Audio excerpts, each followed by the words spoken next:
예배 때마다 지금 사도행전 말씀을 나누어 가고 있습니다. 사도행전은 계속해서 전도하는 얘기와 전도하면서 여러 가지 핍박을 받는 내용들이 사도행전을 구성하고 있습니다. 특별히 바울이라는 헌신된 하나님의 일꾼이 복음을 전하면서 당하는 많은 고난들이 사도행전에 기록되어 있습니다. 어쩌면은 오늘 우리가 살고 있는, 저나 여러분이 살고 있는 우리의 현실과는 잘 맞지 않는 그런 본문이라고 볼 수 있어요. 우리는 뭐 핍박을 크게 받는 상황도 아니고 또 바울처럼 이렇게 복음에 대한 열정이 충만해가지고 드려진 것도 아니고, 어떻게 보냐면 또 교회에 처음 나오시고 얼마 이렇게 신앙생활 오랫동안 하지 않으신 분들은 이런 말씀들이 전혀 나와는 상관이 없이 느껴질 수도 있습니다. 또 교회를 다녔지만은 그럼에도 불구하고 또 이 말씀이 나와는 상관이 없을 수도 있습니다.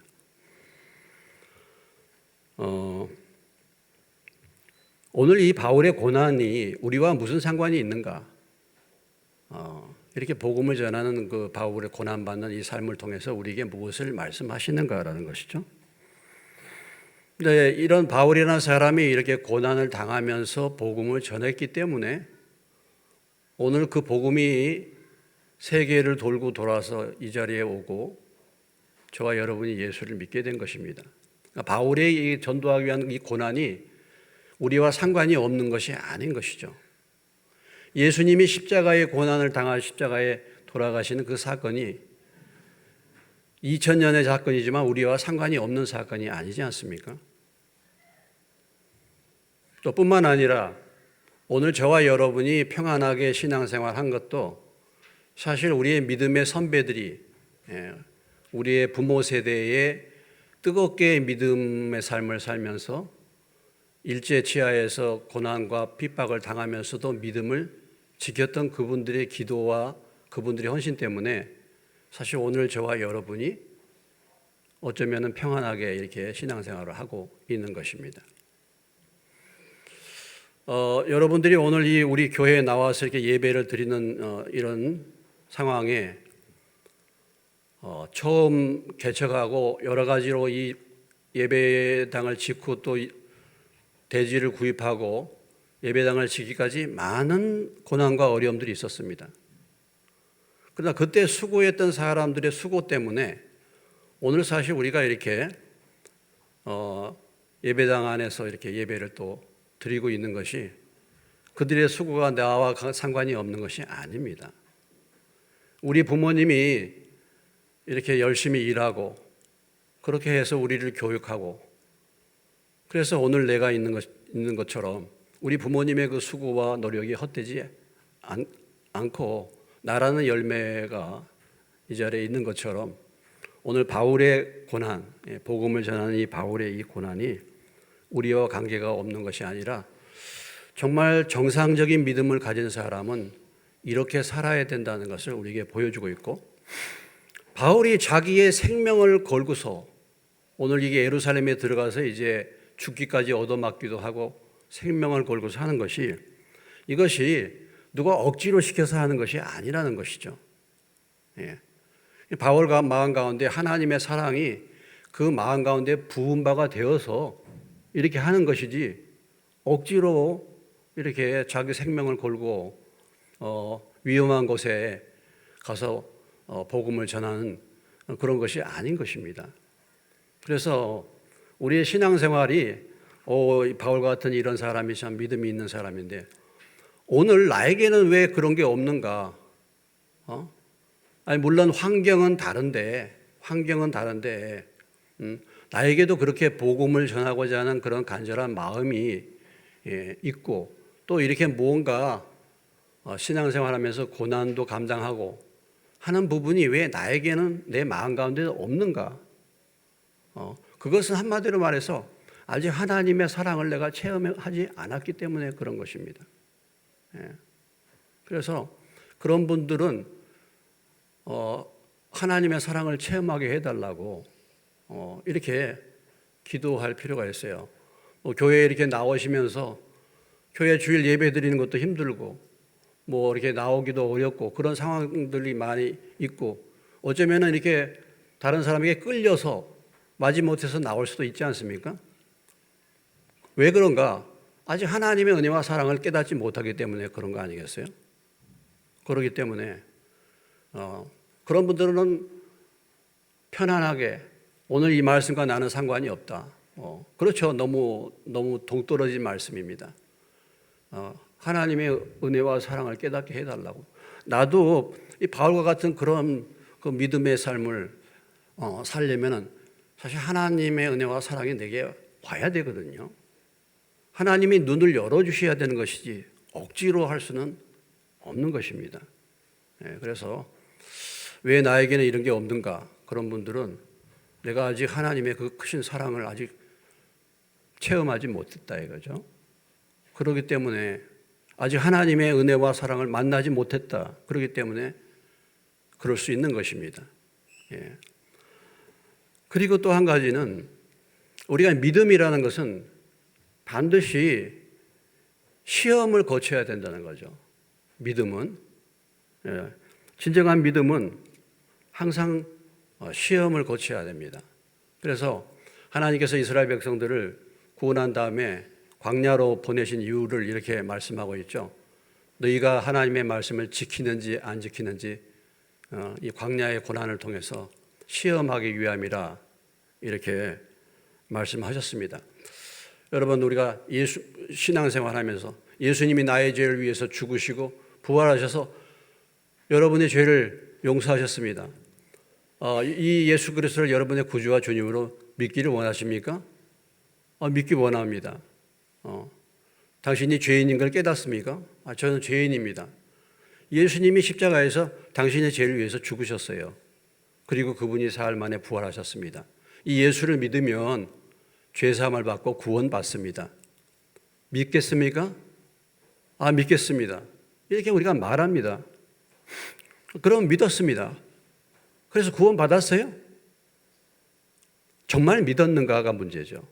그렇게 말로는 했어요. 믿는다고 했습니다.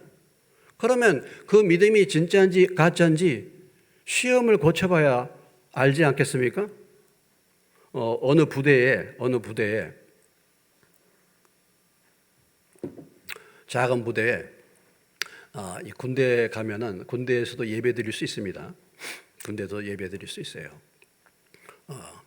지금은 이제 불교 절에도 갈 수도 있고 이렇게 이제 할 수 있어요.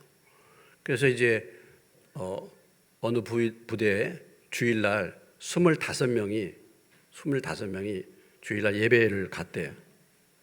예배를 갔다가 오니까 그 소대장이 갑자기 집합을 시키더니 총기 검사를 했대요. 총기 검사를 해가지고 25명을 뽑았대. 어떤 사람을 뽑았겠어요? 그날 교회 갔다 온 사람들, 그날 예배 드리러 갔다 온 사람 25명을 뽑아가지고 시비를 걸더니 그 연병장을 막 이게 이제 얼차려라 그러잖아요. 막 구보를 막 시키는 거예요. 기합을 막 주는 겁니다. 25명 예배 드리러 갔다 온 사람. 자, 다음 주가 또 됐습니다. 다음 주에 이제 주일날 교회 가는 사람이 10명으로 줄었대.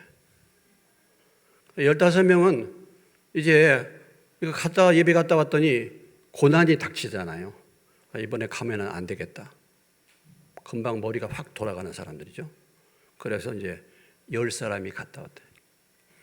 근데 10사람이 또 갔다 왔는데 또 이제 관물 검사 막 이런 그런 거 이제 검사를 또 하더니 또 누구를 또 뽑았을까요? 또 교회 갔다 온 사람 10사람을 뽑았대. 그래가지고 그들을 갖다가 또 괴롭히는 것입니다. 군장을 지어가지고 막 운동장을 돌리고 막 이렇게 했대. 다음 주에 이제 교회 가는 사람 몇 명이 교회 갔어? 5명이 교회 갔대. 그래도 가겠느냐? 5명이 갔대요. 5명이 갔는데 그 주간도 그 주일도 주일도 불러가지고 그 교회 갔다 온 5명을 하여튼 하루 종일 그날 주일인데 저녁 때까지 일을 시키고 그렇게 괴롭혔답니다. 그래도 가겠는가? 그래도 다음 주에 이제 예배드리러 갈 사람 다음 주. 그래도 2사람이 다음 주에 또 가더래요. 2사람이. 예, 2사람이 가더래요. 야, 예, 2사람이 가더래요. 쟤네들이 이제 오늘 큰일 났다. 이제 2사람 이제 어떤 이제 저기를 당할까 하고 갔다 왔더니 소대장이 그러더래. 너희들은 이제 내가 그동안 시험해 보니까 너희들은 진짜 교인이야. 다음 주부터는 너희들은 마음껏 예배드리라. 할렐루야. 마음껏 너희들 예배드려. 너희들은 주일날은 뭐 언제든지 마음껏 자유롭게 예배를 드려라. 이렇게 이제 했다는 얘기가 있습니다. 네, 그런 얘기가 있어요. 옛날에 우리 김상봉 목사님도 북한에서 어렸을 때부터 신앙생활했는데 꼭 주일날마다 일 시키러 온다. 예. 근데 끝까지 남은 사람은 자기하고 목사님 아들 한 사람 둘이 남았대 끝까지. 예. 주일날 일 안 하고 예배 드리러 가. 항상 일을 시켰는데 끝까지 예배 주일날 그러니까 1학년 때 초등학교 끝까지 믿음을 지키고 끝까지 얻어맞으면서도 주일날 예배 드렸던 애는 자기하고 목사님 아들 두 사람이었대. 2애였대. 자기도 이제 목사가 된 사람이잖아요. 예. 그러니까 믿음이 진짜냐? 정말 믿었어? 시험을 거쳐봐야 되는 거예요. 시험을. 그래서 정말 예수 믿는 사람들에게는 고난이 따르는 것입니다. 디모데후서 3장 12절에 그런 말씀 있잖아요. 무릇 경건하게 살고자 하는 자는 핍박을 받는다. 우리가 하나님의 말씀을 붙들고 정말 말씀을 따라서 살고자 하면은 어려운 일이 반드시 닥칩니다. 핍박이 와요. 오늘 이 세상의 일반적인 이 삶과 하나님 말씀을 붙들고 가는 삶과 얼마나 많이 다릅니까? 그렇기 때문에 불이익을 당하고 어려운 일을 당할 수밖에 없어요.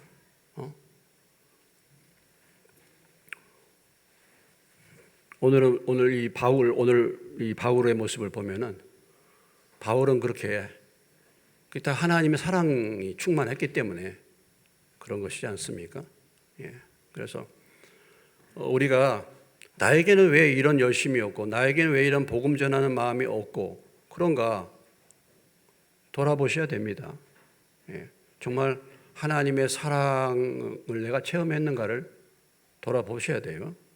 그냥 교회만 왔다 갔다 하지 마시고 또 억지로 마지 못해서 다니지 마시고 그런 부분들을 돌아보시기 바랍니다.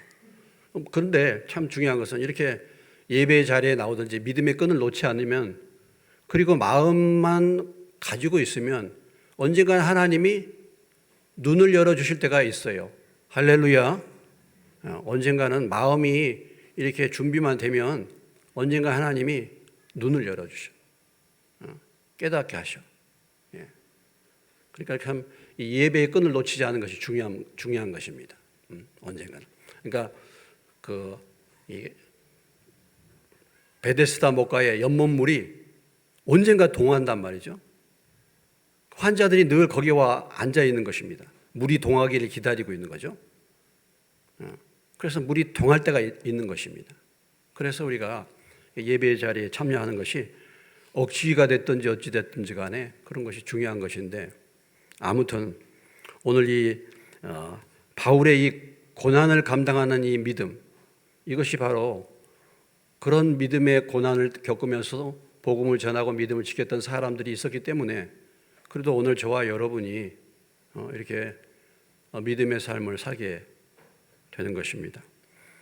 자, 사도 바울이 예루살렘에 들어와 가지고 예루살렘 교회에서 장로들의 말을 듣고 이제 결례를 행하러 예루살렘 성전에 가게 됐습니다. 그래서 이제 일주일이 다 됐어요. 결례라는 게 뭐냐면은, 결례라는 것은 하나님의 은혜에 대한 감사와 헌신의 표시입니다. 유대인의 하나의 율법을 지키는 거예요. 그래서 술과 고기를 30일 동안 먹지 않습니다. 그리고 머리를 깎지 않고 마지막 때 이제 머리를 깎게 되고, 그리고 일주일 동안 그 술과 고기를 먹지 않고 경건하게 지내다가 8일째 되는 날에는 예배를 드립니다. 예배를. 근데 그 예배를 드리는 그 예배가 상당히 경비가 많이 들어가요. 그런데 지금 이 예루살렘 장로들이 하는 말이, 지금 예루살렘 이 교인들이 바울 당신이 율법을 어겼다, 모세 배반하고 할례 행하지 말고 관습을 지키지 말라 하는 말을 들어서 지금 교인들, 유대 교인들이, 지금 예루살렘 교회에 있는 많은 유대 교인들이 바울 당신을 지금 벼르고 있어. 그러기 때문에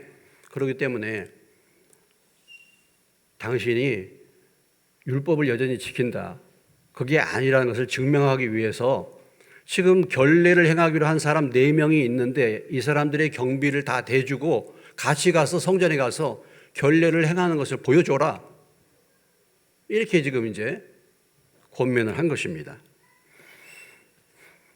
자, 이 제안은요, 사실 바울의 성품상으로는 이것이 마음에 드는 게 아니에요. 그리고 지금 바울이 예루살렘에 누구랑 같이 왔냐면 이방 지도자들과 함께 같이 왔습니다. 디모데도 그렇고 또 아리스다고라든지 드로미모라든지 이런 사람들이 다 그 이방에서 전도했던 사람들 데리고 온 거예요. 바울이 늘 다니면서 뭘 얘기했습니까? 할례 받아가지고 구원받는 게 아니야. 율법으로 구원받는 게 아니야. 이렇게 지금 말을 한 것입니다. 그러니까 이 얘기가 유대인들이 듣기에는 율법을 어기라고 말하는 거네, 할례를 받지 말라고 말하는 것이네, 이렇게 이제 알아듣는 거죠. 그래서 그렇게 유대인들이 바울을 핍박하게 된 것입니다. 그런데 이 유대교, 지금 현재 예루살렘에 있는 그 교인들도, 예수 믿었다고 하는 교인들도 사실은 그때는 과도기였기 때문에 예수를 믿기는 믿지만 여전히 그 뭐예요? 안식일을 지켰어요. 그러니까 초대교회, 예루살렘 초교회는 주일을 지킨 게 아니라 안식일을 예배일로 정해서 지금 지키는 것입니다.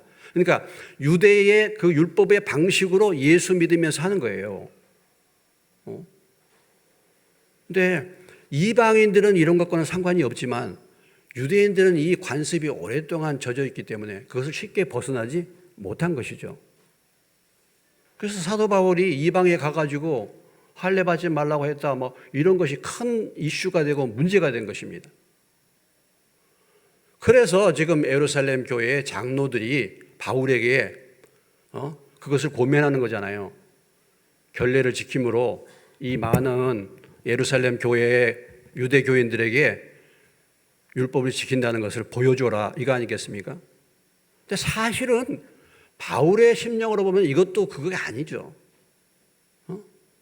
이것도 맞지 않은 것입니다. 지금 이방인 지도자들에게는 늘 그렇게 얘기해 왔는데 또다시 율법을 지키는 것을 보여줘야 된단 말인가? 그런데 바울이 어떻게 했습니까? 그대로 따라서 순종을 해서 했다, 이것입니다. 바울이 왜 그렇게 했는가? 바울이 이렇게 한 이유는 마음에 들지 않았지만 예루살렘 교회의 평화를 위해서 이렇게 한 것입니다. 자, 예루살렘 교회에 수많은 지금 그 교인들이 바울에 대해서 오해하고 있잖아요. 근데 바울이 거기에서 이런 결례를 또 지킬 필요가 뭐 있단 말입니까? 저는 그렇게 할 수 없습니다. 지금까지 내가 복음을 전했는데 나는 복음에서 자유함을 얻었는데 그럼 다시 또 율법을 또 지켜야 된단 말입니까? 하고 안 지킬 수 있어요. 그런데 바울이 이 말에 순종해가지고 그 지도자들의 말에 순종해서 그 결례를 행하는 이유는 예루살렘 교회의 평화를 위해서 그런 것입니다. 만약에 바울이 그렇게 하지 않았다면 예루살렘 교회의 평안이 깨어지는 것입니다. 그리고 예루살렘 교회의 야고보라든지 그 많은 장로들에게 그 교인들과의 관계에서 큰 문제가 일어나는 거, 분쟁이 일어나지 않겠습니까? 그래서 바울은 이것이 예수를 믿는 믿음으로 구원받는다라는 절대적인 문제가 아니라고 한다면 바울은 거기에서 양보하고 타협할 수가 있었다라는 것이죠. 우리가 로마서 12장 18절에 보면은 이런 말씀이 있지 않습니까? 로마서 12장 18절에 할 수 있거든 너희로서는 모든 사람과 더불어 화목하라. 예루살렘 교회의 평안을 깨지 않기 위해서 바울이 사실 결례를 행한 것이다 라는 거죠. 그래서 참 이것이 중요합니다. 교회의 평화를 깨치지 않도록. 내가 얼마든지 그렇게 할 수는 있지만은 그것을 교회의 평화를 위해서 양보하는 것이죠. 양보하는 것입니다. 어찌됐든지 간에 절대적인 진리 외의 것은 다 양보할 수 있다 이거죠. 오해를 풀기 위해서, 그것을 위해서, 예루살렘 교회의 평화를 위해서 그렇게 했다라는 것입니다.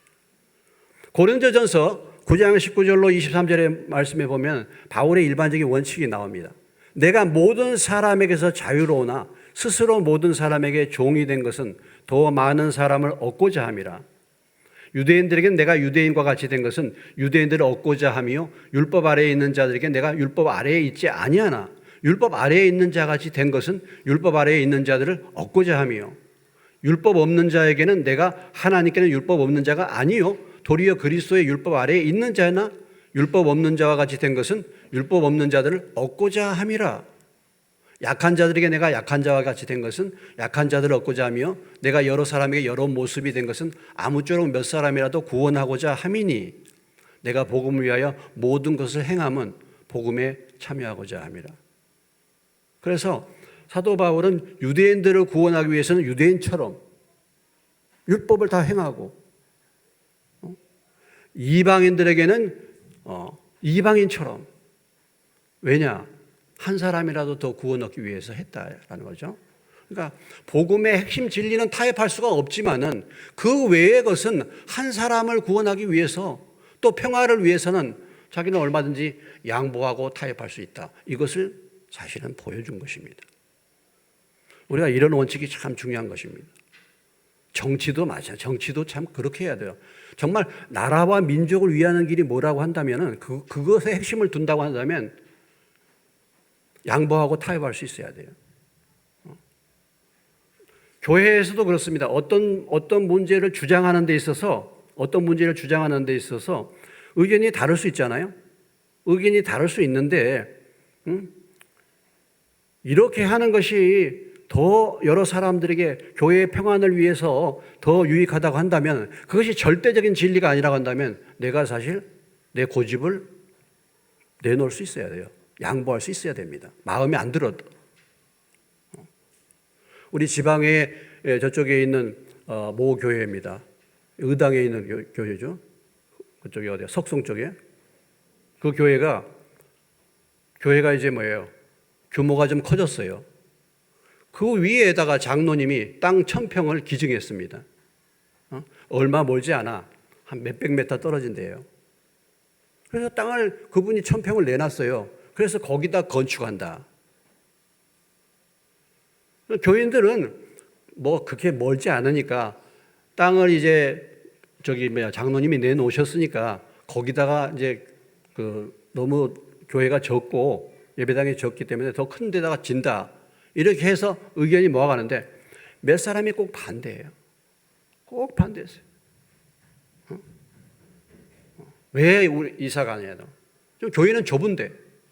그래가지고 결국은 어떻게 됐습니까? 결국은 그 시골 교회에서 갈라져.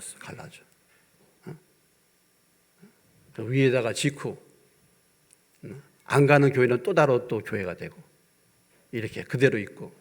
근데 그렇게 있던 교회는 지금 거의 사라질 위기에 있죠. 시골에서 말이죠. 그 얼마 멀지 않은 곳에서 그렇게 교회가 의견이 충돌돼가지고 안 가는 겁니다. 정말 교회의 평화를 위해서라고 한다면 때로는 우리가 어떤 부분을 양보할 수도 있어야 되는데 오늘 바울이 사실은 그런 거예요. 바울이. 바울이 결례를 받을 필요가 뭐가 있습니까? 자유한다 그랬잖아요. 자유한다. 그런데도 그 자유함을 자기 육체의 규율로 삼지 않고 자기의 바울이 얼마나 많은 공로를 세웠습니까? 그런데도 불구하고 교회를 평화를 위해서, 예루살렘 교회의 평화를 위해서 바울은 기꺼이 머리를 깎고 결례를 행하러 갔다 이것입니다. 그런데 이제 그렇게 결례를 일주 머무른 다음에 이제 결례를 행하러 가서 일주가 되었는데 어떤 결과가 일어났습니까? 오늘 27절로 30절에 보면은 결과는 달랐어요. 결과는 바울이 붙들린 거예요. 그 이래가 거의 참에 결례를 이제 보고할 시간입니다. 다 이제 끝나는 기간에 아시아로부터 온 유대인들이 성전에서 바울을 보고 모든 무리를 충동하여 그를 붙들고 외치되 이스라엘 사람들아 도우라. 이 사람은 각처에서 우리 백성과 율법과 이곳을 비방하여 모든 사람을 가르치는 자인데 헬라인을 데리고 성전에 들어가서 이 거룩한 것을 더럽혔다. 이는 그들이 전에 에베소 사람 드로비모가 바울과 함께 시내에 있음을 보고 바울이 그를 성전에 데리고 들어간 줄로 생각함이라. 자, 바울이 예루살렘 성전에 있으니까 아시아에서 온 유대인들, 지금 어느 기간입니까, 여러분? 오순절 기간입니다. 오순절 이스라엘의 가장 큰 명절, 전 세계에 있는 유대인들이 다 예루살렘 성전에 모이는 기간이에요. 그러니까 아시아에 있던, 특히 아시아라고 한다면 에베소 지역, 이런 지역이죠. 바울이 여기서 3년 동안 말씀을 전했지 않습니까? 그곳에서 바울을 핍박했던 유대인들이 바울을 알잖아요. 그들이 왔다가 바울을 본 것입니다. 그래서 사람들을 충동시키는 거죠. 사람들을. 우리 백성과 율법과 성전을 비방하는 사람이다. 사실은 이 말씀은 정확한 것이 아니지 않습니까? 무엇보다도 헬라인을 데리고 성전에 들어갔다. 이방인을 데리고 성전에 들어갔다. 이것은 성전 모독죄로 돌맞아 죽는 죄입니다. 근데 사실은 이 에베소 사람 드로비모를 바울이 성전에 데리고 간 게 아니죠. 항상 이 비방하는 자들은 과장해서 가짜 뉴스를 선포하는 거예요. 가짜 뉴스. 그래서 선동하는 것입니다. 그래가지고 바울을 갖다가 때려 죽이려고 했다라는 거죠. 그러니까 온 성이 소동했다. 백성이 달려와 모여 바울을 잡아 성전 밖으로 끌고 나가니 문들이 닫히더라. 그들이 그를 죽이려 할 때에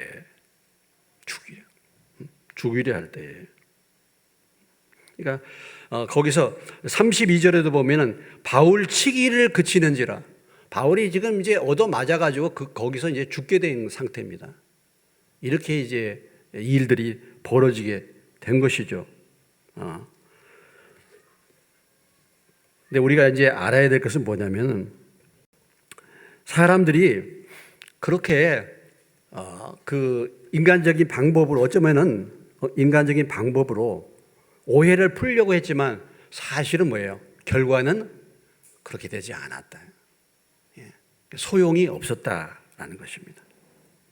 우리가 잠언 16장 9절에 이런 말씀들이 생각이 나지 않습니까?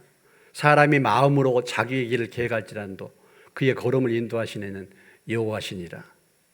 시편 127편에 1절에 이런 말씀이 있습니다. 여호와께서 집을 세우지 아니하시면 세우는 자의 수고가 헛되고 여호와께서 성을 지키지 아니하시면 파수꾼의 깨어 있음이 헛되도다. 사람의 방법과 노력으로 오해가 풀어지는 것은 아니다. 여러분, 바울이 예루살렘에 들어갈 때 성령께서 뭐라고 경고하셨습니까? 그곳에 가면 결박을 당하고 그곳에 가면은 어려움을 당한다라고 성령이 계속 말했지 않습니까? 물론 바울은 예루살렘 교회 지도자들의 장로들의 얘기를 듣고 오해를 풀려고 인간적인 방법으로 노력을 했죠. 노력을 했는데 결과는 그게 아니에요. 결과는 이미 성령께서 예언하신 대로 그곳에서 붙들려 가지고 죽을 만큼 얻어맞았다 이거죠. 그러니까 결국은 사람의 방법으로 오해를 풀려고 하는 것은 한계가 있는 것입니다. 한계가. 성령께서 예언하신 대로 된 거예요. 성령께서. 우리가 복음을 모르는 사람들, 하나님의 복음을 모르는 사람들과의 소통과 대화, 이건 한계가 있어요. 한계가. 우리가 같이 가정생활 합니다. 남편이 안 믿어요. 안 믿는 어떤 친척들이 있습니다. 안 믿는 사람들. 물론 할 수 있거든 평화하라니까 대화도 나누고 소통하려고 합니다. 그러나 그게 되는 게 아니에요. 디도서 3장 9절로 10절에 그렇기 때문에 사도 바울이 디도에게 이렇게 말했죠. 어리석은 변론과 족보 이야기와 분쟁과 율법에 대한 다툼을 피하라. 이것은 무익한 것이요 헛된 것이라. 이단에 속한 사람 한두 번 홍계한 후에 뭐 하라고요? 멀리하라. 그러니까 안 통하는 복음의 은혜를 깨닫지 못하면요 소통이 안 돼요. 교회도 마찬가지입니다. 교회도 복음의 은혜를 모르면요 얘기해도 얘기가 무슨 얘기인지 몰라요. 소통이 안 되는 겁니다. 유대인들에게 이렇게 어찌됐든 오해를 풀려고 하는 것이 결과적으로는 그렇게 어렵게 된 것이고, 그 다음에 이들에게 이제 얻어맞기 시작한 거 아니겠습니까? 우리가 사도행전을 계속 보면서 늘 이게 복음을 전할 때마다 나타나는 현상이 뭡니까? 이 유대인들의 핍박이잖아요. 유대인들은 어떻게 보면 하나님의 은혜로 하나님의 백성으로 선택받은 그런 선민이라고 말했는데 왜 이들이 그렇게 정말 참 복음과 진리를 막았을까? 어떻게 생각하십니까, 여러분? 그러니까 참 오늘날 정말 참 복음과 진리를 예수를 믿지 못하고 예수를 깨닫지 못하는 종교, 열심 있는 종교, 이것이 참 하나님을 핍박하고 대적하는 대표적인 뭐예요? 장애물입니다.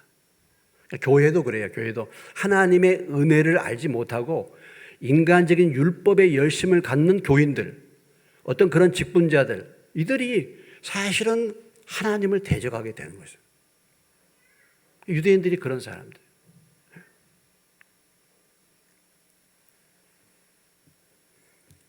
그리고 이것을 선동하는 사람들이 있는가 하면 거기에 꼭 뭐예요? 그 선동에 넘어가는 사람들이 또 있지 않습니까?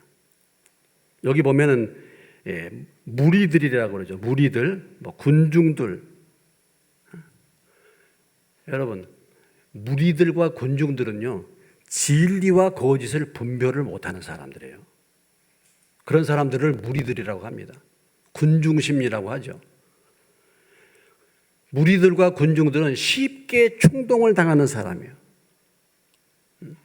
그래서 항상 보면은 뭐가 뭔지를 모르면서 좌충우돌 하면서 끌려갑니다.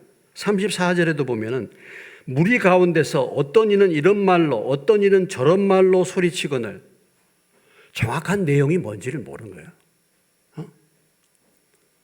에베소에도 데메드리오라는 은장색이 소동을 일으켰잖아요. 많은 사람들, 무리들이 또 선동에 휩쓸려 갔는데 왜 그들이 모였는지도 알지 못했다.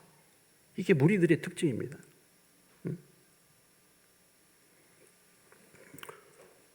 여러분들은 항상 하나님의 말씀 가운데서 하나님의 말씀의 기준으로, 성령의 기준으로 사건들을 잘 분별하시기를 주님의 이름으로 축원합니다. 이 세상에 돌아다니는 여러 가지 많은 얘기가 있는데 우리의 기준은요, 하나님의 말씀이에요. 이것이 이 말씀에 맞는가 맞지 않는가, 우리는 기록된 말씀 밖을 넘어가지 말아야 합니다.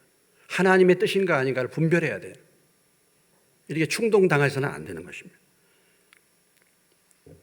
교회 역사를 보면은 참 이런 일들이 얼마나 많은지 몰라요, 여러분. 네로라는 황제 있지 않습니까? 네로가 이 미친 황제죠. 네로가 로마를 불질렀어. 그렇다면 로마를 불지르고 자기에게 다 이게 공격이 들어오니까 어떻게 얘기했습니까? 이것을 그리스도인이 불질렀다. 이렇게 해가지고 많은 그리스도인들이 죽임을 당했습니다. 교회 역사를 가만히 보면요, 전부 이렇게 애매하게 몰려가지고 핍박을 당하고 이런 무리들로 고난을 당한 역사가 교회 역사입니다. 우리가 여기서 한 가지 다시 한번 짚어봐야 될 것은 이 유대인들의 문제예요. 여러분, 우리도 신앙생활하면서 유대인처럼 얼마든지 될 수 있다는 거예요. 자기 편견에 빠지게 되면은 하나님의 말씀에 기준을 두지 않는 열심, 지식이 없는 열심이 이런 상황을 만들 수가 있는 것입니다. 결과적으로 계시록 2장 9절에 보면은 하나님께서 이 유대인들의 무리를 이렇게 말하고 있지 않습니까? 내가 내 환난과 궁핍을 알거니와 실상은 내가 부요한 자니라. 자칭 유대인이라 하는 자들의 비방도 알거니와 실상은 유대인이 아니라 뭐라고요? 사단의 회당이라. 하나님이 하나님의 복음의 진리와 진리의 사람들을 이렇게 핍박하는 유대인들을 그냥 두시지 않잖아요. 여러분, 역사를 가만히 보십시오. 지금 이제 이스라엘과 하마스가 전쟁하죠. 지금 2000년이 흘렀습니다. 지금도 유대인들이 어려움을 겪잖아요. 지금도. 나라를 빼앗긴 지가 2000년이 됐어도 겨우 1948년에 지금 팔레스타인 다 거기 들어가가지고 지금 나라를 세웠는데, 유대인들이 2차 세계대전 때 왜 600만 명이나 죽임을 당했습니까? 뭔가 의미가 있잖아요. 오늘 여러분 성경을 가만히 보십시오. 이렇게 하나님을 대적하고 거짓으로 이렇게 행하는 자들을 하나님이 그냥 두시겠습니까? 하나님은 정확하셔. 하나님은 그들의 조상들이 뿌린 씨앗, 어쩌면 오늘 우리가 뿌린 씨앗이 그냥 그대로 없어지는 게 아니라 우리의 자녀들이 다 그것을 먹게 되는 거예요.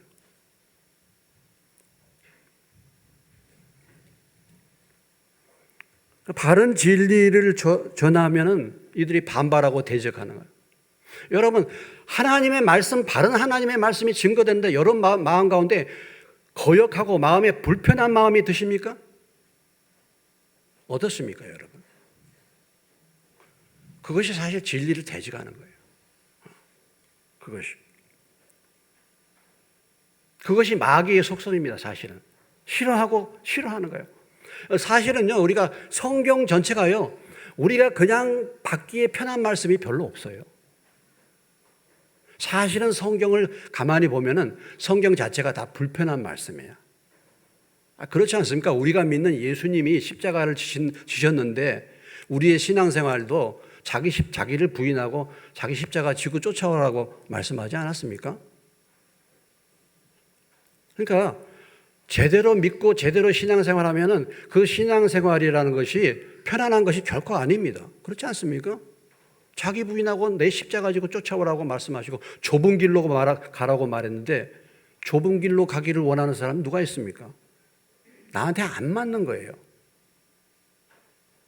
그런데 오늘 바울이 왜 이렇게 죽음을 각오하고 갑니까? 바울은 하나님의 그 놀라운 사랑을 알고 정말 복음을 전하는 삶이 뭐라는 것을 알았기 때문에 아예 마음에 각오를 하고 간 거 아니겠습니까? 그래서 여러분, 정말 하나님의 사랑을 알고 믿고 믿음 생활을 하게 되면요, 여러분도 마음에 각오를 하셔야 돼요. 신앙생활에 어려움이 있다는 것을 아셔야 됩니다. 신앙생활에 핍박이 있고 고난이 있는 거예요. 오늘 우리가 예배 자리에 참석하는 것도 사실 그렇습니다. 오늘 우리에게 무슨 다른 핍박이 있는 것도 아니고 그런데 세상 일들이 얼마나 바쁩니까? 예배에 빠질 수 있어요. 예배를 소홀히 할 수 있어요. 이것도 뭔가 믿음을 가지고 해야지 되는 거예요. 이것은 막 기본적인 신앙이지만 오늘날에는 이 기본적인 신앙도 사라지고 있지 않습니까? 조금 어려움이 있으면은 말이죠, 뒤로 미루고 생략해버리고. 그게 아니죠. 그게 아니죠. 어떤 일이 있어도 내가 믿음을 지키고, 어떤 일이 있어도 내가 예배와 기도의 자리를 지키고 이런 삶을 제대로 살려고 한다면요, 반드시 어려움이 닥칩니다. 내가 손해볼 일이 생겨요. 세상 일을 중단해야 될 일이 생깁니다. 그거 각오하지 않고 신앙생활 그렇게 할 수 없어요, 사실은요. 우리 훈영 집사가 지금 포천에서 매주마다 내려오고 있는데 한 4시간 걸리잖아요. 4시간. 그래도 오잖아요. 뭐 멀리서도 오고. 근데 우리가 사실 그런 건 핍박도 아닌 것이죠. 핍박도 아니고. 내가 지금 가는데 내가 사느냐 죽느냐, 죽음이 지금 앞에 기다리고 있잖아요. 사도 바울 같은 경우는. 바울의 신앙은 다른 신앙입니까? 바울이 믿는 하나님은 다른 하나님입니까? 하나님이 요구하시는 건 저나 여러분이나 마찬가지예요. 우리가 단지 바울이 받은 그 하나님의 사랑과 은혜를 우리는 받지 못하기 때문에, 우리는 그런 은혜가 우리에게 미치지 못하기 때문에 사실은 그런 것이죠. 그러나 정말 하나님의 사랑을 알게 되면은 누가 가라고 해서 합니까? 힘들고 어려워도 하는 것이죠. 그리고 그런 믿음의 길로 갈 때는 하나님이 그를 죽을 고비에서도 건져내시는 거예요. 오늘 32절 이하에 보면은 그 죽을 고비에서 하나님이 누구를 동원하십니까? 천부장을 동원해요. 로마 군대를 동원하잖아요. 로마. 하나님의 일을 붙들고 사명을 가지고 살면은 하나님이 어떤 상황에서도 지켜주실 줄로 믿으시기 바랍니다. 사명이 있는 사람은 하나님이 지키셔요. 주를 위해서 쓸만한 믿음이 있는 사람들은 하나님이 어떤 상황에 있어서도 그를 붙들어 주셔요. 그러니까 우리가 내 인생의 삶이 정말 불안하고 내가 앞으로 어떻게 될 것인가 이걸 염려하는 것이 아니라 하나님이 기뻐하시는 사명의 삶을 내가 사느냐, 이게 중요한 거예요. 그러면 하나님이 어디를 갔든지 어떤 형편이 있었든지 하나님이 그를 지키시고 그를 인도해 주실 줄로 믿습니다. 네. 그래서 동족에게는 얻어맞아서 죽을 위기에 처했지만은 하나님은 이방 군대를 통해서 바울을 지키는 거예요. 그래서 사명이 있는 사람, 그 사람은 하나님이 지키신다.